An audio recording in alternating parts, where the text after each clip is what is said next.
Good morning बच्चों। आज class 11th के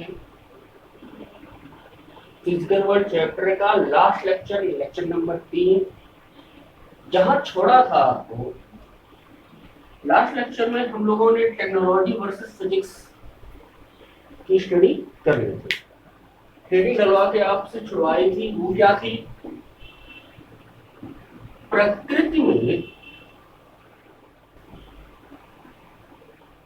उपस्थित बल या प्राकृतिक बल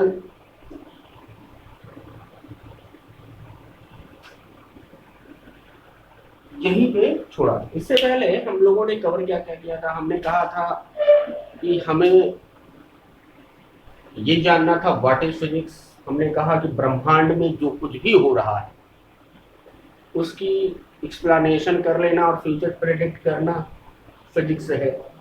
फिर फिजिक्स और मैथमेटिक्स के बीच रिलेशन क्या है, आपसे को ये बताया गया कि फिजिक्स और मैथमेटिक्स एक दूसरे के कम्प्लीमेंट्री हैं। उसके बाद आपको बताया गया कि फंडामेंटल प्रिंसिपल दो काम करते हैं फिजिक्स में।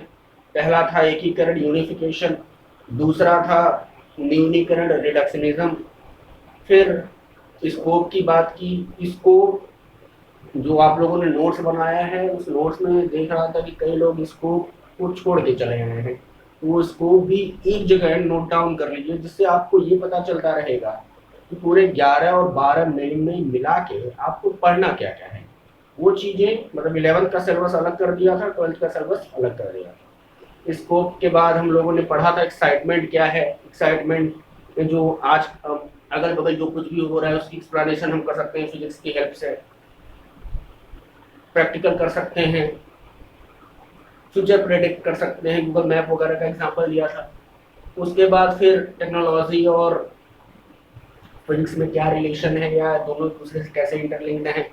आपने कहा था कि नई तकनीक की आवश्यकता नई फिजिक्स को जन्म देती है और फिजिक्स का यूज करके हम नई टेक्निक बना सकते हैं। 2-3 एग्जांपल आपको दिए थे, वो चीज़ों हम क्लियर हो गई होगी। जो लोग नए जुड़े हैं वो लोग पीछे के दोनों लेक्चर 11th के चेक कर सकते हैं।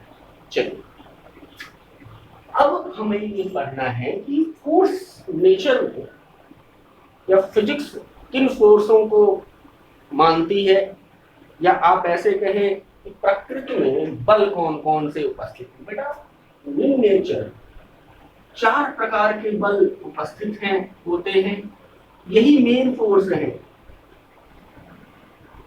पहला था गुरुत्वाकर्षण बल। पहला था गुरुत्वाकर्षण बल।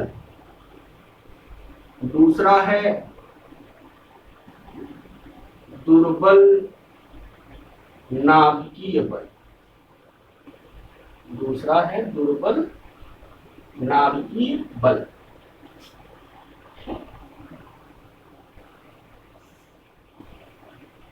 तीसरा है वैद्युत बल या स्थिर वैद्युत बल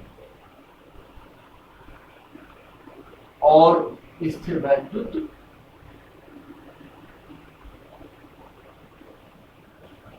और लास्ट है प्रबल नाभिकीय बल। चौथा प्रबल नाभिकीय बल। बेटा, इन नेचर यही 4 फोर्स एग्जिस्ट करते हैं। गुरुत्वाकर्षण बल है, दुर्बल नाभिकीय बल है, स्थिर वैद्युत बल है,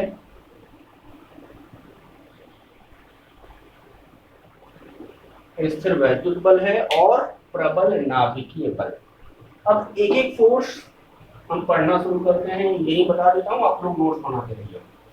चलिए, गुरुत्वाकर्षण बल, इसके बारे में हमने बहुत कुछ सुन रखा है। पहली बात, ये गुरुत्वाकर्षण बल काम किसके किसके बीच करता है, आपको पता है? ये द्रव्यमानों के मध्य काम करता है। याद होगा आपको,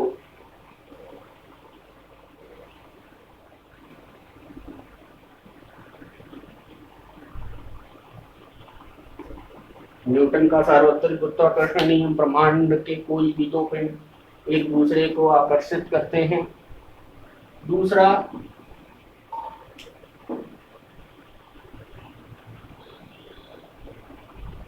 इनकी जो, अच्छा फार्मूला लिख लो बेटा। फार्मूला होता है F बराबर कैपिटल G m1 m2 अपान r स्क्वायर। फार्मूला F बराबर कैपिटल G m1 m2 अपान r स्क्वायर, आगे चलकर इसको पढ़ना है। तीसरा पॉइंट जो आपको जानना चाहिए, ये इन चारों फोर्स में सबसे दुर्बलतम वीकेस्ट फोर्स है। कैसी फोर्स है?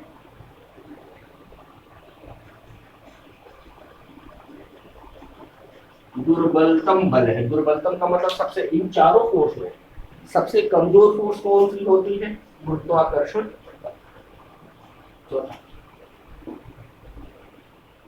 ये लॉन्ग रेंज फोर्स है। लॉन्ग रेंज फोर्स का मतलब बहुत अधिक दूरी तक काम कर सकता है। जैसे पृथ्वी सूर्य को आकर्षित और सूर्य पृथ्वी को आकर्षित कर रहा है, बहुत ज्यादा दूरी है लेकिन वर्क कर रहे हैं।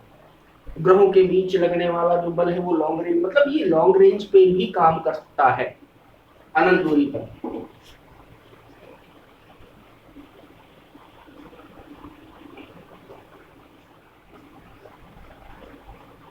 अत्यधिक दूरी या अनंत दूरी तक कर सकते हैं। अनंत दूरी पर भी कार्यरत होता है। कहने का मतलब गुरुत्वाकर्षण बल किसके किसके बीच काम करता है? द्रव्यमानों के मध्य। फार्मूला F बराबर कैपिटल G m1 m2 अपान r स्क्वायर। ये इन चारों फोर्स में सबसे दुर्बलतम बल है। अनंत दूरी पर काम करता है। अनंत दूरी पर काम करने का मतलब क्या? बहुत ज्यादा लॉन्ग रेंज फोर्स। दूसरा,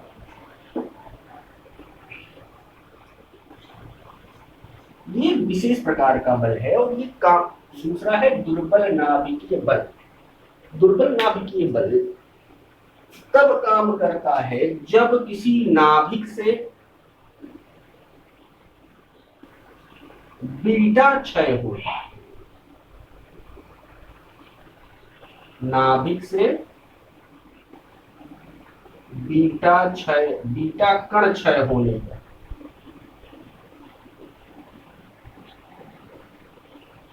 ये जब आप न्यूक्लियर फिजिक्स पढ़ेंगे तब इसको विस्तार से पढ़ेंगे।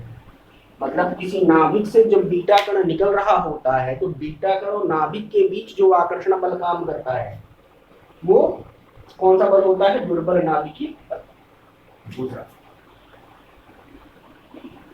ये इससे पावरफुल होता है और इन दोनों से कमजोर होता है। अभी लिखवाऊंगा नोट में। अनंत दूरी पर कार्य करता है नाभिक से बीटा कण क्षय होने पर। ये लघु परासी बल है। ये वर्ड ज्यादा सही है, लघु परासी बल है। इसका जो रेंज हो, इसकी जो रेंज होती है वो 10⁻⁻14 मीटर से लेके 10⁻⁻15 मीटर, इसी के आसपास नाभिक का जो आकार होता है वो इतना ही होता है। 10⁻⁻14 से लेके 10⁻⁻15 मीटर के आसपास। तो दुर्बल नाभिकीय बल नाभिक से बीटा कण क्षय होने पर कार्य करता है। लघु परासी बल है, गुरुत्वाकर्षण बल से स्ट्रॉन्ग है और इन दोनों से कमजोर। चलिए तीसरा, स्थिर वैद्युत बल कब काम करता है? स्थिर वैद्युत बल काम करता है आवेशों के मध्य। इसके मध्य ये काम करता है दो आवेशित कणों के मध्य। इसके लिए फार्मूला कूलाम का नियम, F बराबर 1/4πε0 Q1 Q2 अपान R स्क्वायर। तीसरा, ये इन दोनों से स्ट्रॉन्ग होता है। और इससे वीक होता है। तीसरी चीज, ये दीर्घ परासी का मतलब अनंत दूरी पर काम कर सकता है। इसकी जो रेंज होती है वो बहुत अधिक होती है, दीर्घ परासी बल। परासी का मतलब रेंज, दूरी से मतलब है ये अनंत दूरी तक काम कर सकता है। अनंत दूरी पर कार्य कर सकता।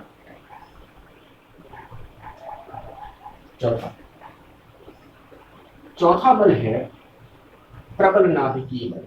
बेटा एक वर्ड आएगा, या आप लोगों ने पढ़ा होगा केमिस्ट्री में तो आ भी गया होगा, न्यूक्लियस। देखो, परमाणु में नाभिक उपस्थित होता है। नाभिक में क्या क्या उपस्थित होता है? न्यूट्रॉन और प्रोटॉन, इलेक्ट्रॉन उसके चारों तरफ चक्कर लगाते हैं। ये जनरल एटॉमिक मॉडल है जो आपको पता है, 9 से पढ़ते हुए आप लोग आ रहे हैं। नाभिक में उपस्थित कणों को हम कहते हैं न्यूक्लियन। क्या कहते हैं? न्यूक्लियन। तो अगर आप चाहें तो अलग से न्यूक्लियन की डेफिनेशन लिख लीजिएगा कि नाभिक में उपस्थित कणों को न्यूक्लियन कहा जाता है। तो न्यूक्लियन कितने हो सकते हैं? 2, न्यूट्रॉन और प्रोटॉन। अब न्यूक्लियनों के मध्य कार्य करने वाला जो बल होगा उसको हम क्या कहेंगे? प्रबल नाभिकीय बल। ये किसके बीच काम करता है? न्यूक्लियन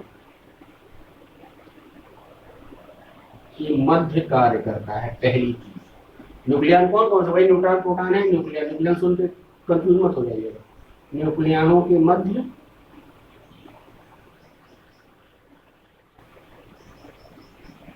कार्यरत। दूसरा, ये प्रबलतम बल है। प्रबलतम बल का मतलब सबसे ज्यादा स्ट्रॉन्ग फोर्स होती है। कौन सा? प्रबल नाभिकीय बल, प्रबलतम बल। तीसरा, ये लघु परासी, इसी की तरह होता है, इतना ही लगभग होता है जितना नाभिक का आयतन वगैरह होता है। ये लघु परासी। कैसा है? लघु परासी बल। देखो फिर देखो, नेचर में 4 टाइप के फोर्स थे: गुरुत्वाकर्षण बल, नाभिकीय बल, स्थिर वैद्युत बल, प्रबल नाभिकीय बल। गुरुत्वाकर्षण बल किसके किसके बीच काम करता है? द्रव्यमानों के मध्य कार्य करता है। फार्मूला वही न्यूटन का गुरुत्वाकर्षण नियम है, बराबर कैपिटल G(m)(1)r²। ये इन चारों फोर्स में सबसे दुर्बलतम है। ये अनंत दूरी पर भी कार्य कर सकता है। उसके बाद था दुर्बल नाभिकीय बल। दुर्बल नाभिकीय बल कब होता है? जो नाभिक से बीटा कण का क्षय होता है। मतलब जब किसी नाभिक से बीटा कण निकलता है तो कौन सा बल काम करता है? दुर्बल नाभिकीय बल। ये लघु परासी बल है। लघु परासी बल का मतलब बहुत छोटी रेंज पे काम करता है। स्थिर वैद्युत बल आवेशों के मध्य कार्य करता है, या बराबर 1/4πε0 कूलाम के नियम के अनुसार फार्मूला है। दीर्घ परासी होता है। एक चीज और, अगर आप चाहें, नेचर की अगर आप बात करोगे तो ये हमेशा आकर्षण का होता है। ये और ये तीनों बल आकर्षण के हैं, और ये आकर्षण और प्रतिकर्षण दोनों का। उसका लिखने की जरूरत नहीं, बस याद रहे। फिर उसके बाद आपने स्थिर वैद्युत बल पढ़ा। स्थिर वैद्युत बल किसके मध्य कार्य करता है? आवेशों के मध्य कार्य करता है। फार्मूला है बराबर 1/4πε0 दीर्घ परासी बल है, अनंत दूरी पर कार्य करता है। प्रबल नाभिकीय बल इसके बाद इसके बीच काम करता है। न्यूक्लियन। न्यूक्लियन क्या होते हैं? परमाणु के नाभिक में उपस्थित कणों को हम क्या कहते हैं? न्यूक्लियन कहते हैं। प्रबलतम बल है, जो सबसे पावरफुल फोर्स है इन नेचर, वो कौन सी फोर्स है? प्रबल नाभिकीय बल। और ये लघु परासी। लघु परासी का मतलब ये बहुत छोटी रेंज पे काम करता है। अब मेरी बात सुनिए, ये चैप्टर फिनिश। पूरा चैप्टर का नोट बना होना चाहिए।